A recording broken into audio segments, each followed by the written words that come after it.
My name is Jeremy Hunt. We're at Screaming Death Monkey. It's a small boutique 3D effects and post house. The most recent project we're working on is a film called 300. It's an adaptation of a Frank Miller graphic novel by the same name, directed by Zack Snyder, produced by Warner Brothers Pictures.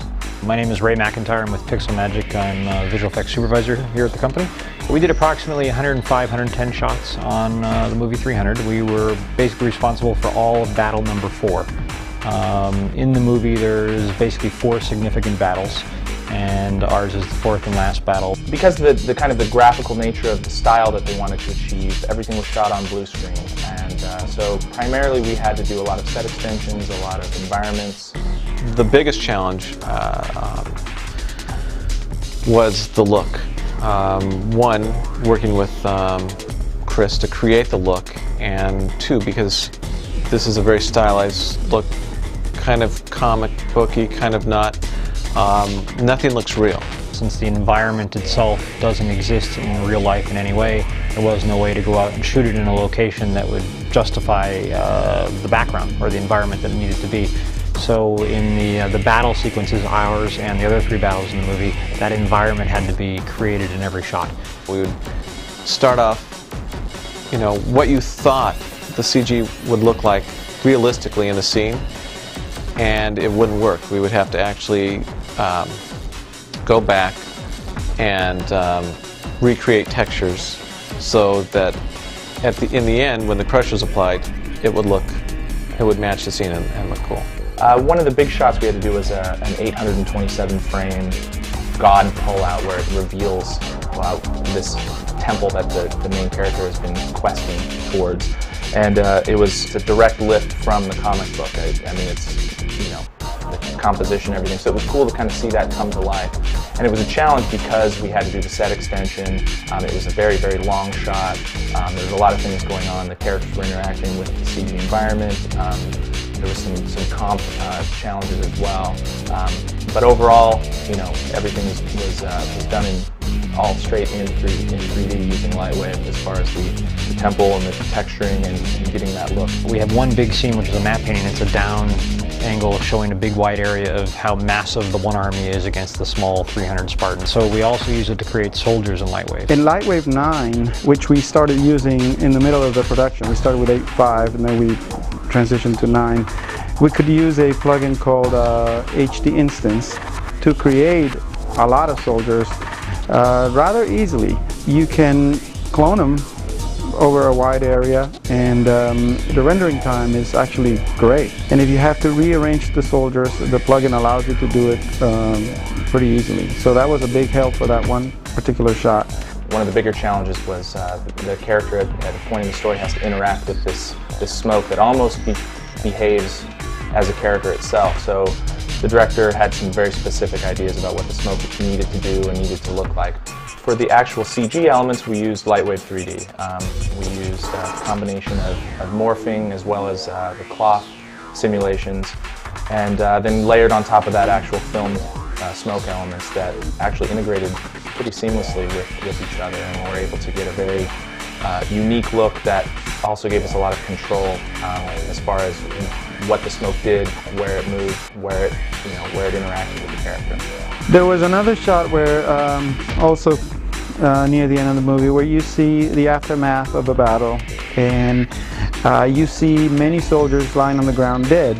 When they shot the scene, they didn't have any arrows sticking in the bodies. The arrows that actually hit the combatants in the movie are actually CG as well. They didn't take the approach of having a practical arrow in the guy's chest and painting it out until the CG arrow flew in and then revealing the practical arrow after that. That was not done in this movie. I would be given a plate with an actor reacting to either arrows hitting him or something hitting him, and then I would add in the animation to correspond to that actor's motions. One advantage of Lightwave is that it talks to a lot of tracking programs. The one particular program we used for that shot was Buju, and the export from Buju to Lightwave is very easy. We were able to put thousands of arrows in the ground and make them look like they were actually stuck to bodies. Every arrow was basically a CG arrow that flew in. It was tracked to his body motion, his muscle contraction, his breathing, all of those things. The little wound mark was added and things like that. So there's a lot of work there. It was really useful, Lightwave, transitioning from kind of a pre-viz to the final shot, keeping it all in the same program was great as well. I like using Lightwave for that because it's really easy to set up, get something that looks pretty good right away to show the director, show the visual effects supervisor, and they can sign off on it, every step along the way. I think the reason that Lightwave was great for this project is because there were so many different aspects. You had the ocean, you had the sky, the hot gates, and you had arrows, spears, and shields, as well as all the soldiers advancing. And rather than getting to a specific program for each of those, it was much easier to use Lightwave for each individual and then be able to integrate it with the other aspects. Working on a big project, deadlines are tight, and all of a sudden, we'll get feedback from the client that, maybe the certain arrowhead on this arrow is too small. Well, because I know all the tools, I don't have to send it to a modeling department and wait 3 weeks to get it back. I can just go in there, do it myself, make the change, bring it back into my scene, and then re-render it out. I can do the whole thing. So that's probably my favorite thing about Lightwave. Lightwave 9 has proven to be very stable. We were concerned in the middle of production on 300 that maybe we shouldn't jump to 9 yet because, we were doing fine with 8.5, and you never know the bugs that are going to pop up. But no, the transition was very painless, seamless, and actually beneficial because we were able to use, like I said, HD instance, and some of the other artists took advantage of other features of Lightwave 9 that proved beneficial. So far, we're very happy with Lightwave 9. Well, Pixel Magic, we've been a Lightwave house for a very long time, and it's a matter of proficiency in what you're good at in a piece of software. We also use Maya and have toyed with some other software along the way. So it's what we feel we're good, proficient, quick, and fast, and in the end, it's what we can offer at a price for the customer. So that's what Lightwave offers to us, is our animators are proficient with it, the rendering is fast, and we use it for what it does best, in our opinion, or what we feel we can do really well with it. So in this case, to create the arrows, the spears, and the things I've already mentioned, it was a no-brainer. It was very easy for us to create them in Lightwave, light them, render them, and get them in the shot. The other thing that blew me away, really, that I hadn't really got into a lot was the dynamics engine.